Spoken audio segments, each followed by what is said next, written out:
Tudo bem, meus amigos? Espero que sim. Sejam bem-vindos a mais uma aula de teologia. Nós estamos aqui estudando o livro do Louis Berkhof. Hoje nós vamos estudar sobre o capítulo 3 dele, que trata sobre os atributos de Deus. Mas não se esqueça de curtir aquela curtida reformada ou aquele dislike subordinacionista, não tem problema. Compartilhe esse vídeo para quem quer estudar teologia, esse remanescente fiel que se interessa pelas coisas de Deus e clique aí no sininho para você ser avisado dos novos vídeos. Vamos lá? Vamos começar? Nesse capítulo, o Berkhof começa a falar sobre a relação do ser de Deus e os seus atributos.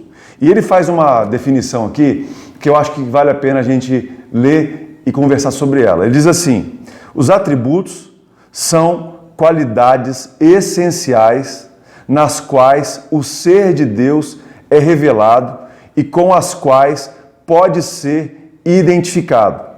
Ou seja, ao que parece, a única diferença é que alguns procuram distinguir entre o ser e os atributos de Deus mais do que outras pessoas. Ou seja, aqui nós vamos começar uma discussão sobre se existe diferença entre o ser essencial de Deus e os seus atributos, ou se eles, de alguma forma, um formam o outro. Então, olha aqui a definição dele, que são qualidades essenciais do ser de Deus revelado com os quais ele pode ser identificado. Ou seja, são as características, tanto positivas quanto negativas de Deus. Agora lembra aqui, características positivas e negativas não tem a ver com se Deus é bom ou se ele é mau. Quando falamos de características positivas, são elementos que nós observamos de forma positiva. Ou seja, Deus é amor, é algo positivo. Agora, existem características negativas que não necessariamente têm a ver com características que denigrem a pessoa de Deus, mas que objetivamente dizem algo ao contrário do que o ser humano conhece. Então, quando nós dizemos que Deus é justo, é uma característica positiva. Mas como toda a vida humana e toda a existência humana, experiência humana é muito injusta, quando nós falamos de justiça de Deus, essa é uma característica negativa. Por quê? Porque é o contrário daquilo que se observa. Tratando do ser de Deus, nós precisamos dizer, em primeiro lugar, que é impossível fazer alguma definição científica de Deus. Para o Berkhof, é impossível fazer uma definição genético-sintética, ou seja, conhecer a essência do ponto de vista laboratorial de Deus. Mas, pelo que ele diz, é possível fazer uma descrição analítico-descritiva. Por quê? Esta definição analítico-descritiva, ela vai mencionar as características de uma pessoa ou coisa, mas sem explicação do ser essencial, que é algo impossível. Ele quer dizer que essa definição analítico-descritiva não pode ser uma definição completa, mas parcial, porque seria impossível descrever Deus de uma forma positiva, exaustiva. A Bíblia nunca fará uma definição abstrata de Deus. Ao contrário, ela descreve Deus como um ser vivente, complexo, infinito, e que ele se relaciona, ele entra em relações com sua obra criada.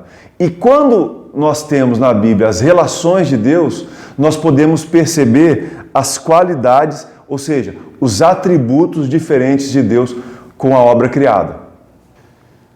Biblicamente, existem alguns textos que falariam da essência de Deus. Por exemplo, o texto que está lá em Êxodo, onde Moisés pergunta o nome de Deus e Deus diz: eu sou o que sou, que é o nome, a tradução do tetragrama sagrado, Yahvé, ou Jeová, ou Javé.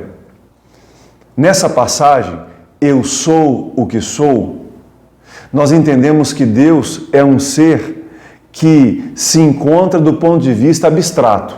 Eu sou o que sou é uma expressão, o nome de Deus pode ser entendido do ponto de vista, como diz aqui o Berkoff, como autoexistente, eu sou o que sou, permanência, autoabrangência e independência absoluta. Jesus, no Evangelho de João 4:24, diz assim sobre Deus: Deus é espírito e importa que os seus adoradores o adorem em espírito e em verdade. Ou seja, Jesus está dizendo que Deus não é, negativamente, como nós somos. Ele é algo diferente. Ele é espírito. E por isso, ele espera que quem o adora não adore apenas com a estrutura física, mas o adore com a estrutura, com a parte imaterial do ser humano. É preciso dizer também que a Escritura não coloca um atributo de Deus acima de qualquer outro. A Bíblia descreve os atributos no mesmo pé de igualdade. Quando falamos de essência do ser de Deus, uma boa expressão que pode iluminar a compreensão é que quando Tomás de Aquino fala que Deus é ato puro, e precisamos lembrar sobre a essência do seu ser, é impossível a conhecer. Precisamos nos lembrar que o ser de Deus, ele está além da nossa compreensão. Por conta da nossa mente embotada, por conta de nós sermos finitos e Deus ser infinito, e por um outro grande número de razões. Mas principalmente quando nós percebemos que somos pequenos e Ele infinito. Sendo assim, nós precisamos agora passar para a parte se é possível conhecer o ser de Deus. Já até respondemos essa pergunta. Tanto na Reforma, na Idade Média, na Escolástica, como na Igreja Primitiva, se deixou bem claro que era impossível para a mente humana conhecer o ser essencial de Deus. Ou seja, Deus, no seu ser essencial, no seu recôndito, como diz aqui o Berkoff, ele é o incompreensível, fora da revelação, que nos mostra os atributos de Deus. Nós não temos absolutamente nenhum conhecimento sobre o ser essencial de Deus. O que conhecemos de Deus só pode ser percebido e de alguma forma entendido quando Deus decide entrar em relação com sua obra criada e com o ser humano. E aí, pelo processo de inspiração, essas relações com o povo de Israel, com a igreja ou com indivíduos é registrado nas Escrituras e nós temos acesso a isso. Precisamos agora passar para a parte da relação do ser de Deus com seus atributos. Em primeiro lugar, precisa ficar bem claro que é uma lista de atributos e formas diferentes de classificá-los. Mas precisamos entender que o ser essencial de Deus, apesar de ser o incompreensível, ou aquele que não pode ser entendido em plenitude, nós não podemos desassociar os atributos de Deus do seu ser individual, do seu ser essencial. Ou seja, os atributos que nós vamos estudar daqui a pouco têm a ver com as relações que ele teve com o ser humano e com a obra criada. E por isso nós podemos conhecê-lo. Mas nós não podemos separar seus atributos do seu ser essencial. Mas, ao mesmo tempo, nós não podemos confundir os seus atributos revelados com o seu ser essencial. Ou seja, conhecer os atributos nos ajuda a tatear sobre a essência de Deus. Mas mesmo que conheçamos completamente os atributos de Deus, não podemos dizer que estamos plenamente, do ponto de vista objetivo, sabendo quem Ele é. Por hoje é só. Hoje a nossa aula é um pouco mais rápida, porque amanhã nós vamos entrar num assunto muito interessante, que são os nomes de Deus. Os nomes de Deus apontam para quem Ele é. Sendo assim, ao estudar os seus nomes, como está nas Escrituras, nós vamos nos aproximando do conhecimento que a Bíblia traz sobre ele. Muito bem, obrigado pela sua presença. É isso. Não se esqueça de curtir, compartilhar ou dar aquele dislike subordinacionista. Não tem problema. Obrigado por você estar aqui assistindo essa aula.